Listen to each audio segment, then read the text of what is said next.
So today, we're gonna learn how to be a plant pimp.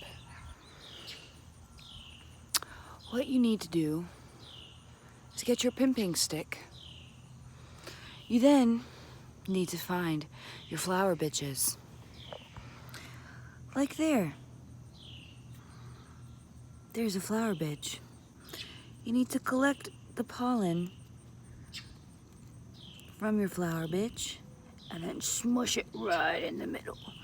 Just give it a little tickle. Oop, little ant there. Give it a little tickle.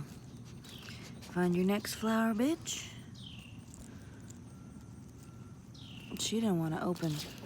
She's prude. Maybe a little one there. Each little flower bitch needs her own paintbrush. Don't cross your paintbrushes. Ow. All right, let's go pimp out our jalapenos. Oh, there's a little flower bitch right there. We're gonna get our little lady dust and then pimp it right in the middle. Gonna just